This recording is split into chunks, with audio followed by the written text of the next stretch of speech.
Zac Doom. I'm from St. Paul, Minnesota, and this is my 1978 Chevy G20 van. Zach, good to see you. I haven't got to see you in a while. It's been a while, been man. Friends for a while. Yes. I think the first time I met you was probably the year you started heavy at the Kung Fu party. Oh yeah, Down in Des Moines at Jeff's bar.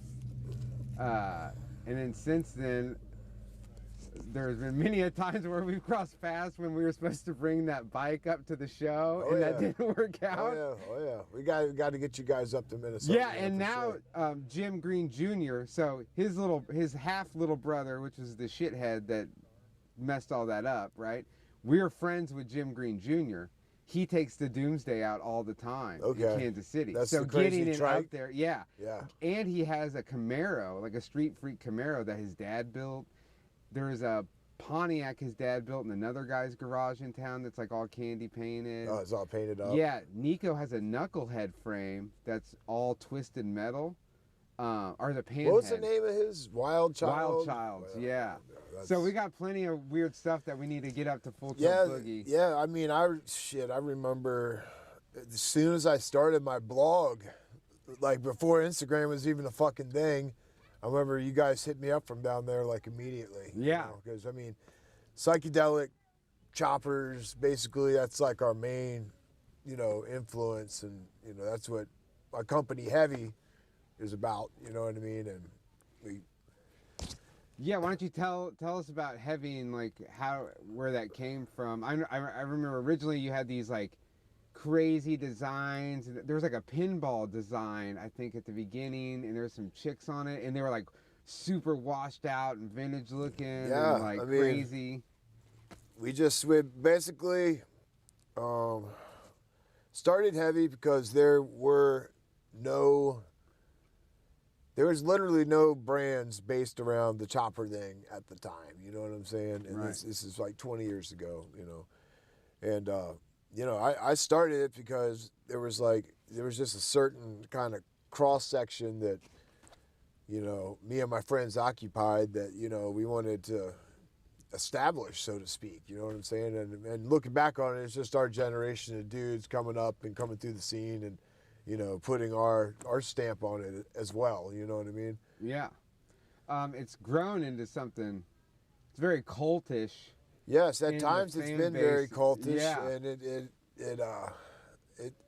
people definitely pick up on the vibes, and I'm a follower of it as much as anybody else is. Yeah, and it's not as you're the leader. It's the shirts are the leader, and you're just another branch it's of basically, it's the artists that do designs for us. It's the stuff I do. It's just the people, and we're trying to something more that where I just know when you combine people together towards a project, it becomes that much more epic than if just one person was to try to fucking do it. You know what I mean? So it's a combination of a lot of vibes, a lot of people, Well, and I remember from the beginning until now, you're very, you make sure everyone knows who did this art, how you can get a hold of them, where you can find their stuff at. Yeah, I mean, I think Instagram made that easier for everyone too, because now it's a simple click of a button and you're linked with someone who maybe doesn't even live where you live, or it's people from all over that do design work for. Even here at the show, that guy last night who was just like so stoked you reissued those Captain's Trucker hats. He's like, thank you. Like, I've had this hat and it lost it. I needed this. Now that was, you also have bikes. I know you're like heavy into the choppers. You got sick, couldn't ride for a while. And I think in that time is when you got your van, correct? Yeah, I initially, I've been in the van for a while. I had one years ago, but I never had like the money to have it properly running and doing what I wanted to do to it. But I had van on the brain forever, you know what I mean? And, gradually just kind of went into choppers and, picked up on that for, a decade or so. And then, then I got West Nile virus, as a lot of people know, and it like fucked up shut down half my body, and I wasn't able to ride for for the next couple to few years. Just started riding again now, and it's still like sketchy, but I'm doing it. You know what I mean? And in that time frame, I was like able to kind of direct my attention to the custom van scene, which I wanted to be a part of it at some capacity at some point, and I was looking for a van for a few years, found one, got it, and it's like, I wouldn't go as far as saying it's completely changed my life, but it's definitely enhanced it a lot. You know what I mean? It's definitely me and my chick. We were able to travel in this thing, and it's great to travel in. I'd rather be transported in this than anywhere. You know what I mean? Than a fucking airplane or a Sprinter or whatever. It's right. And just that whole kind of thing kind of leads into it is a lifestyle. And part of the lifestyle is just keeping it running. You know what I'm saying? And keeping it operational. And it's like a lot of them are just basic mechanical stuff. But you kind of have to be, you got to be in tune with it for it to work and to keep it going. You know what I mean? Yeah, and it's definitely a thing where they're not made to be crazy. Like some people build these vans to like, I'm gonna haul ass, and it's like, well, for me, and Matt and I from Rolling Heavy were talking about it, was that like I'm trying to build cars that I can get in, turn the key, and go, start, not think about, oh, I'm gonna drive across the country. Like whatever it takes to make the car be able to do that, that's the end goal. It has nothing to do with can I burn the tires off, or I don't want to do any of that. You're just fucking your shit up. Yeah. Spending money on tires. You know what I mean? I mean, it's like, no, I get it. I mean, it's that's the beauty in this, and the beauty in, making, like you're saying, connections with artists and people like over, miles. You know what I'm saying? And to do that, you got to be able to get there. Right. You know what I'm saying? And if you can like bring your stuff there, whatever, like this event where everyone else is bringing their stuff, I mean, that's where it happens. You know what I'm saying? Not sitting in the garage. You know what I'm saying? Right now we're in Davenport, Iowa. Yes. At Iron Invasion, which is our friend John Wells' show, and you and Matt from Rolling Heavy have kind of teamed up to put on a whole van and motorcycle section, chopper section, the Last Gasp. Yep. And this is the third year you guys have done that? Yeah, third year we've done it. Yep. It's a swap meet. We got some races. We got vans. We got all these vintage, just 60s trailers. There's fucking cars out here. John has really been able to like combine everything in a real, in a real tasteful way, and people get along. You know what I'm saying? It's like it's kind of rare that you have this many different kinds of people, and everyone's friendly. You know what I mean? And I've told people like they don't understand because like cats back home in Kansas City, they're like, yeah, why do you always go up to Iowa and in Illinois? I'm like, well, because up there, like, it's like a circus. Oh yeah, it's not even it's not a car show. This is like any event. It's a whole different thing. It's a whole different thing. Yeah. And he took like the idea of a car show and then added it with like the idea of almost like it's kind of like a fucked up fair for like lowbrow people. Like, because it's like the carny vibes are high here, dude. Yeah, for sure. I mean, yes, and no, that's what's cool about it. And this area of Iowa is like we're on the Illinois border and the Missouri border. Yeah. All right, so this is like a 3-state deal. You know what I mean? So you get a lot of like cross traffic and people coming through. And Indiana's not far away either. Exactly. Like we're from Minnesota, so this is where like we kind of meet with a lot of people from those states, Ohio, even Wisconsin, Illinois, Well, I mean, right, we're in the Quad Cities. Yeah. So you have Milwaukee. There you go. You got Chicago. You got St. Louis, Kansas City, Nebraska. So that'd be like Omaha, Nebraska City. And then you have Milwaukee. Plus, I mean, I feel like as far as the van thing goes, yeah, there's those guys in California, and that's kind of always been there, but it's really a Midwest thing anymore, I feel like. Like, every time you see these people, you realize, like, oh, these people are all from the Midwest.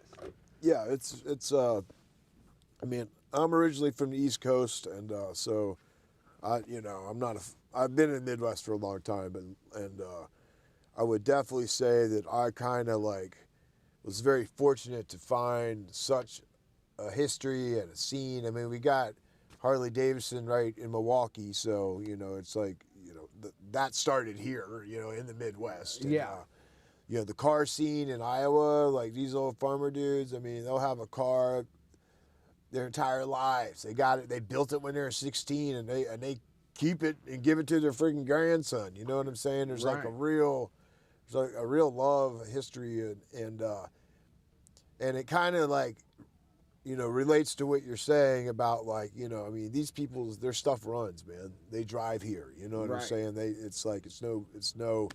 I think there was maybe like stuff, 5 trailers. Yeah, and most of those people were like, dude, I was gonna drive, but my car don't have a heater in it, so I just threw it on my trailer and brought it. You know what I mean? Something like that. Like people are really like making a haul here, and it's like you're making efforts, and it's rad to see.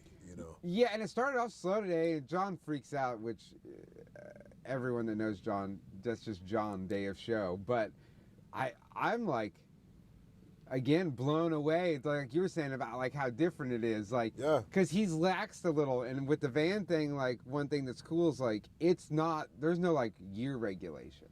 Like if you have a van, then you got a van. Like I drove my 92 Safari.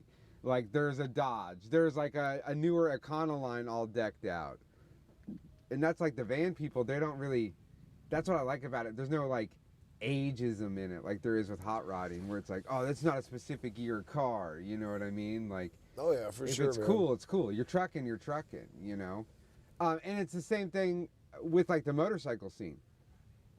The chopper thing, like between Tom and Moose in Iowa back in the 60s, and then Jim Green down in Kansas City, like and Dave Mann, Kansas City. Those first issues of Ross Chopper magazine were like straight out of Kansas City, because all those guys in the Forasteros would go like. Well, that was tiny work for Jim, you know what I mean? It was like, kind of the same circuit that we're on right now. You know what I'm saying? And it's like, it's kind of funny because this is where you'll find the counterculture of these areas. You know what I'm saying? Like when you say Iowa and counterculture, you're like, what the fuck are you talking about? You know what I'm saying? But through these bikes and cars and the people behind them, you know what I'm saying? You definitely meet the more interesting characters. What's up, buddy? Hold on, we're doing an interview thingy. We're doing an interview. I'll be out in a little bit. Interesting characters. We got AJ Dream Company. Oh yeah, AJ Cycles from over there. Yeah, from Des Moines. From Des Moines, moved to fucking Utah. I did not expect to see him here. There you fucking go. Well, AJ came when we did that show in Kansas City. He came down. Yeah, man, it's a wild thing to think about because, like, back home I have these group of guys that I'm friends with that are all older than me, and that's like my core group of homies, And then again, it's like I sit back and think, it's like when I get here, it's like, whoa, it's like, oh, I get to see Zach, I get to see Matt, I get to see Doug that helps John, I get to see Michael that helps John, Michael Geltz is here. Yeah, so it's like, all these people, like, it really didn't hit me till like the last couple of years when I couldn't travel after I had some health stuff that like, I haven't seen any of my friends, and it's like I'm just contacting them on the internet now, and it's like, no, that's like one thing COVID or whatever did was, and with your health thing, and what I'm saying, like when people like don't have the ability to travel and go through all these places, you realize like how important these kind of events are. You know what I'm saying? As far as like keeping in contact with everyone, and it's oh, dude, when you, me and Nate Vinylux met up at Dubuque, and Dubuque a few years ago at Torque Fest, and we were just rigged all the vans together in a triangle, and we camped out all weekend, and that was like the best time. Oh yeah, yeah. No, I like the the camping aspect of these of John's shows is like the best part. You know what I'm saying? It's like cool because it's you like just get here, you get on the grounds, you're straight. You know what I mean? Yeah, you're set up for the whole weekend. Michael can't get the damn pound shed started. Oh, he got it started. Oh yeah, he was like, I dropped this pan head off in my buddies, and he's already called me, told me he fixed it. Yeah, sweet. Michael, that's a whole other character, man. I know, right? I think I met Michael. You need to talk to him. Like 20 years ago. He came to Kansas City to paint the roof of Shay's car, and I was off work, laid up with a back injury, and I just was getting stoned and like had to be the one guy in the car club to let Michael in the shop down there. So it was just me and Michael hung out for like a week straight, and that's how we became so tight. It was just every day for like 12 hours. He's painting a car, and I'm just sitting there hanging out watching. Roof. Yeah, standing in the roof.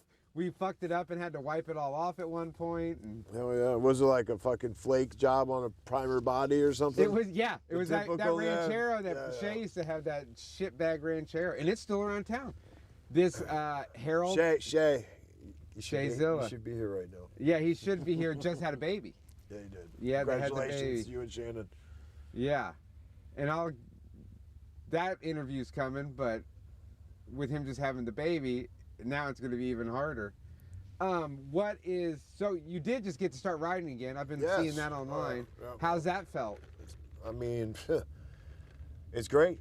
It's like it's new again. It's like, just like, it's really crazy to realize how important that shit is, and fucking, just the thrill of riding is what has me hooked. I mean, the vans are cool and stuff, but it's like choppers are a little more death-defying. Right. When you're riding them, you know what I mean? And like I've always like really like thrived on that adrenaline and just doing it and pulling it off. You know what I mean? Fucking. Yeah, it's for me it was the same feeling I got when I would like feel like you're getting away with something. Yeah, like when I like do a bunch of drugs and go commit a crime. Yeah. That's the same feeling I get when I ride some sketchy motorcycle. I think it's very similar. Yeah, you're onto something with that because I agree. Yeah. It's like the same like. Yeah. At any moment this could go fucking south. Oh yeah. But I just don't care. Because it's worth it. It's like flying by the seat of your pants. Yeah. You know what I mean? I often say it's the closest thing to when you're on a stripped down hardtail bike that has the power to push you over 100 miles an hour down the interstate. It's the closest thing to flying without leaving the ground because there's nothing around you. It's like the ultimate scariest shit ever, but also the only true freedom you could find. Because no one can stop you from doing it. There's no seatbelt. There's no nothing. I mean, I can't believe it's not fully illegal. Right. You know what I'm saying? Yeah, like, for real. Sure. And that's why it's like important to be doing this shit. And now for real, more than ever, is because who knows how long those types of freedoms are going to last. You know what I'm saying? Because I feel like that's one of the last expressions. You know what I mean? That's why you see like in the biker subculture is so strong and people. Dedicate their lives to it. You know what I'm saying? And to the wheels. You know, it's like there's something behind all that. It's definitely. And again, another community that has a bad social rap, and that over the years, if you get to know some of these people in different clubs and just in those scenes, like you talk about just no different than John literally building a charity to help kids like his daughter that have heart defects. These are people that like in Kansas City, the biggest thing is them getting toys to underprivileged kids. You know what I mean? And like, it's the same thing everywhere you go. It's a different sort of charity most of the times, but there's always some crucial thing that they're all a part of, like helping out. But in the same thing, in any scene, there's some dude that has a van that's around that's probably a total piece of shit. Like, of course, that's going to exist in any culture, you know what I mean? Totally. So you can't judge it off. You got to judge it off. I try to judge things off the good people and not the one bad apple. What's crazy about that community, or what not crazy, but what's really cool about that community is you know, you have to be in good standing to operate. You know what I mean? And right. if being in good standing means you can't be a fuck up. You got to your words got to be something, and you're not going to last long in that scene if you're that piece of shit on in the van or on the bike. You know what I'm saying? Right. I mean, you might. Who knows? But you know, it's like the vibe is definitely it's a community. And people put in time and work and effort into it, and it shows. Yeah. Now, where the chopper is like the death-defying aspect, is the van's more of a like, I can, yeah. I can like just I can roll. do it all, dude. Yeah. Well, like the older I get, the more shit I got to bring with me. You know what I'm saying? So yeah.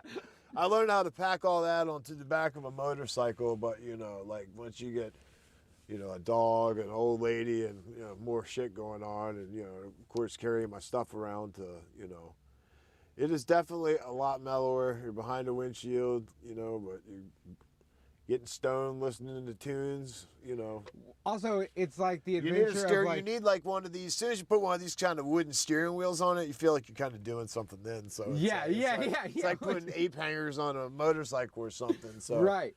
Yeah. And there's no seat belts. I don't know if that bothers anybody, but no seat I mean, belts. they didn't put them in here when they were new. But also, it's a different kind of adventure, because when you're on the motorcycle, the adventure is just getting there. Now this is much more like you get some windshield time, which is like, after you're looking at your fucking phone all the time, like just staring at clouds and trees and rolling, landscapes. It's just fucking amazing. You know what I mean? I mean, it's a very, it's a very on the road, air quote, experience. You know what I'm saying? They're both different. On the bike, you're just hauling ass, just looking dead ahead into the horizon, fucking jamming. You know what I mean? And you're also trying to look go around a little bit. You know what I'm saying? And you're trying to fly under the radar. And go under the radar. Not that this is doing that, but take the nicest road possible. But when you're in this, it can be like, oh, well, we're gonna go this weird way. And if you see a place like, oh, we can stop. We got time. Yeah. No, we just followed the river down here, and fucking stopping at yard sales and flea markets, and we can find that. It's no different every year. It's the same thing where it's like, okay, all right, everybody. That person's What time is John gonna freak out on the first person? And then the other one is, Zach said he'll be here at 4. So what time is he really gonna show up? John was like, he'll be here at 1 o'clock Saturday. I was like, no, I'm pretty sure he's coming early to see everybody this year. I swear, I've come to his other show before where I didn't even see him. Yeah, you just roll in. Michael's like that too. Michael in and out. I'll be there. Didn't even see him. Don't know when, but I'm gonna make it. You know. Well, is there what's coming up with Heavy? Anything big happening with that? You're always dropping new merch. Yeah, always dropping new merch. We're working on some local cool stuff. That will be some big news in the future. With a certain brewery. We're putting out, I think, a THC seltzer. So cool. That's gonna be cool. We're like designing a can and all that. We'll be doing a release and. Is that up in Minnesota? Up in Minnesota. Because they legalized up there recently, correct? Yep. So. Well, that'll be rad. That'd be rad. We got some, just our shows. We did, Full Tilt Boogie was bigger than ever this year. And that's your bike show. It's our bike show. We do usually second weekend of July, and does that have its own Instagram, Zach? Or is it Full Tilt Boogie? Full Tilt Boogie. Yep. And then you got Heavy Clothing on Instagram. Heavy Clothing, all one word. Yep. So you can follow Zach there. You'll see the adventures of him and his wife Bree, who's a super awesome chick. And you're very local to your community too, because you're always I've really dug how you've been getting concert tickets to give away to people, and you were telling us about how you want to do a thing where you chauffeur them to the show in your van now. Yeah, we might be doing that soon. Where we'll pick you up. We'll if you win free tickets, we'll come pick you up. We'll take you to the show. You know what I'm saying? You can fucking roll right in the van with us, fucking get baked. Hopefully it's one of those kind of shows, and And you do, you have your light show that you do. Yeah, I do. Over COVID, you know, I started doing, researching liquid light shows, psychedelic light shows from the 60s, analog, digital, whatever, and started like exploring that. So I've been able to like really get back on some artistic element of my life, because with the shirt stuff, it's more of a production thing. You know what I mean? You, right. Like, you know, you get it together, and then you see a final product. But you know, I don't print my own stuff. So right. You know, but I think that might be the biggest failure of most guys that do T-shirt yeah. stuff. There's one dude that I know of, Jeff, who's done that and still does it successfully. Most prints of those his own stuff. Yeah. Oh, yeah. And most of those people are like, I'm gonna print the shirts. It's like, dude, when I started out, hey man, I was 100%. I'm doing everything. You know what I mean? But when you run into people that can do stuff better than you can, and the learning curve is time. You know what I'm saying? So it's like, and like you said, when you go from printing 50 shirts and that being like, oh, this is how I'm gonna maybe sell these, to like, I couldn't imagine. I mean, you're online, you're at shows all the time. Like, I can't go anywhere in town without, like, I see your stuff all over Kansas City now, which has been awesome. And it's not even with like just the chopper scene, it's also just like just crazy randos. Just crazy randos, dude. Like crazy randos wearing heavy gear. Yeah. And I was like, oh, I see you have a heavy shirt on. Oh yeah. I was like, that's my friend's shit. And they're like, what? I'm like, yeah, that's Zach. I ordered this on the internet. I was like, oh yeah, well, keep ordering that stuff. No, you know, I think, you know, coming through to these events and traveling and making the contacts and connects is, you know, is fucking people like that, instead of just being a faceless entity. Yeah. You know what I'm saying? It's like, you know, being a little more in the mix, you know, I think that's where we find our success, you know what I'm saying? Yeah, with the people, for sure. We're out here doing it, you know. And this year, I'm putting this on record. For every year, for the last 5 years, Zach has called me trying to get me to go to Full Tilt. And every year I've been a broke bitch. This year, bring this operation. Yeah, I'm bringing this operation up there. But I will be at the next Full Tilt, because I've never been to Minnesota. Oh yeah, you'll like it. Yeah, and it's cool. And in my head, it's like so far away, but in reality, it's not that far from Kansas City. No, it's very. And I'll truck up there in one of the vans. It's changed a lot up there. I mean, you know, we had the riots and the protests, and you know. Well, I remember I talked to you and Cubby during that to make sure, and it was. Yeah, I mean, it got pretty dicey. You know, we're a high crime state now, all that type of shit. But you know, it's. I think every state is a high crime state. I mean, I live in. Like that now. It's crazy where we live now too. No, I'm sure. Yeah, well, always been kind of crazy in Kansas City. Well, dude, I really appreciate it. I fucking love you, bud. I mean, becoming friends with you has been awesome. We really clicked. We're not going to talk about the other things but we found out something about each other, that we were friends of a certain organization, and we had like a similar path. And since then, it's awesome to find, you know. Oh yeah, man. It's that thing where it's like, oh, I'm not the only one. You know what I mean? It's like there's other cool people like that. But yeah, dude. So. Appreciate you, man. What's this called? It's Black Magic TV. Black Magic TV. Yeah, just like my paint shop. Tune in, subscribe, hit the like button or some shit. Yeah, right? Whatever. You heard it from Zach Heavy himself, Zac Doom. Thanks, man. All right, buddy.